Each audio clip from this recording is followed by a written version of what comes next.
அருள் பெரும் ஜோதி அருள் பெரும் ஜோதி தனிப்பெரும் கருணை அருள் பெரும் ஜோதி எல்லா ஜீவராசிகளும் இன்புற்று வாழ்க.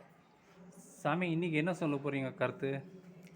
இப்பொழுது பிரம்மசபையில் குருமார்களுக்கு என்ன மரியாதை என்பதை பற்றி சில கருத்துக்களை உங்கள் முன் பகர செய்கிறேன். சரியா? நல்லது சாமி, சொல்லுங்க சாமி, சொல்லுங்க. நல்லா இருக்கும். நல்லா இருக்கும். பிரம்மசபையில் எல்லா மகான்களுக்கும் அழைப்பு கொடுத்து பிரம்மா வரவழைத்து கூடி அமர்ந்தார்கள். அந்த கூடி அமரும் போது எல்லா மகான்களுக்கும் ஒரே மாதிரி சிம்மாசனம் போட்டு அமர வைத்திருந்தார். ஒரு மூலையில் ஒரு பழைய சேரை போட்டு வைத்திருந்தார். நாரதர் போனார், பார்த்தார். நாரதர் பார்த்த உடனே எல்லாருக்கும் சேருண்டு, நமக்கு மட்டும் இல்லையே அப்படி என்று, பிரம்மாவனுடைய மகன் தானே நாரதர். அந்த நாரதர் போய், தந்தையே, ஏன் எனக்கு மட்டும் இல்லை? நான் மகா முனிவர்களோட உத்தவன் அல்லவா என்று கேட்டார். நீ மகா முனிவர் தான், நல்ல மகான் தான், உன்னை குறை சொல்ல முடியாது. அப்படி இருக்க உனக்கு ஏன் சிம்மாசனம் போடவில்லை என்றால், உனக்கு குரு கிடையாது.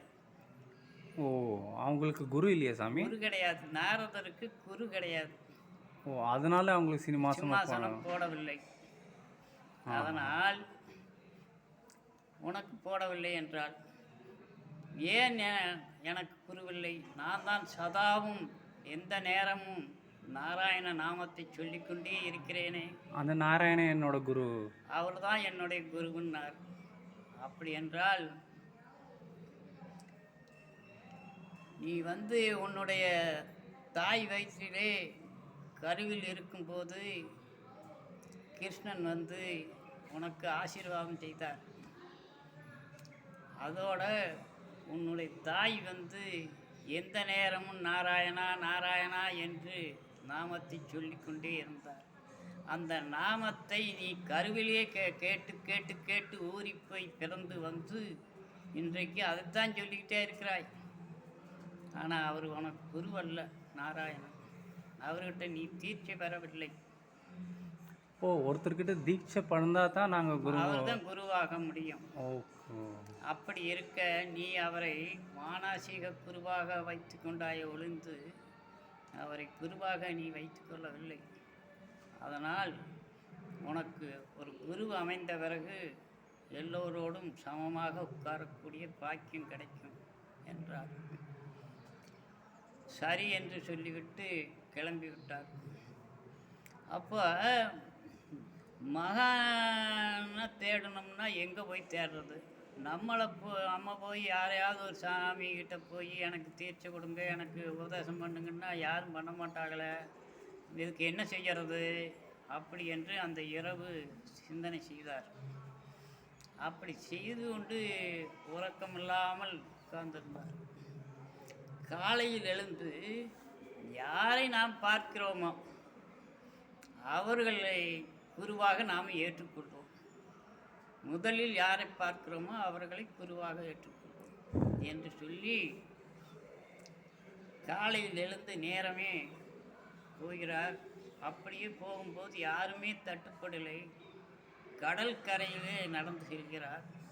அந்த கடல் கரையிலே ஒரு வயதான, ஒரு 80 வயது முதிர்ந்த ஒரு வயதான பெரியவர் மீன் பிடிக்கும் வலையை தோளில் போட்டுக்கொண்டு மீன் வேடவனாக மீன் பிடிக்க செல்கிறார்.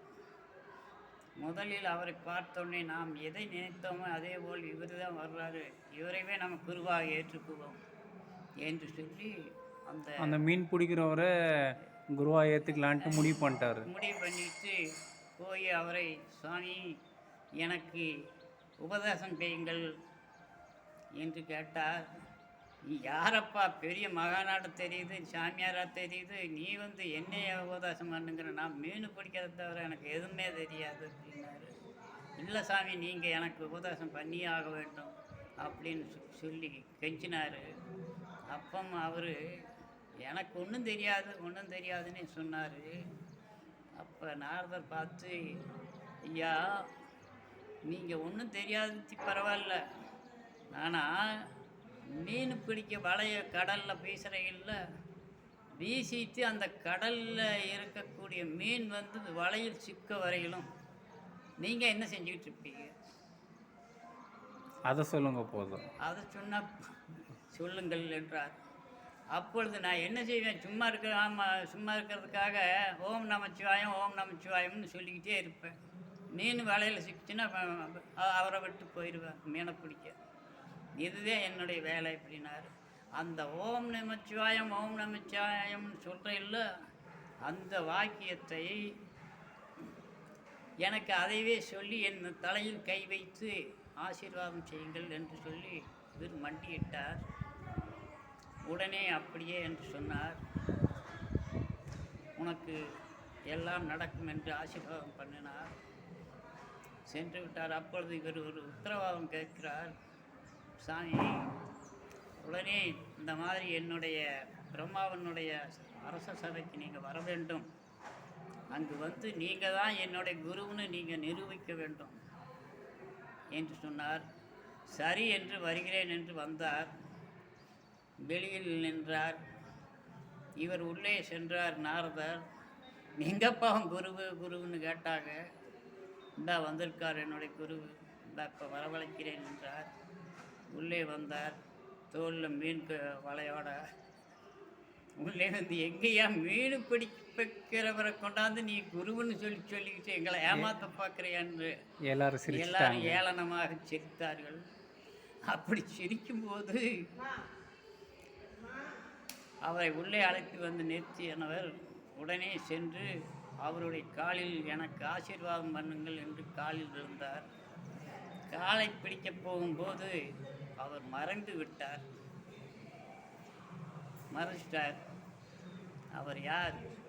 அந்த சிவனே அவருக்கு குருவாக வந்து காட்சி கொடுத்து எல்லாருக்கும் தரிசனம் கொடுத்து விட்டு சென்று விட்டார்.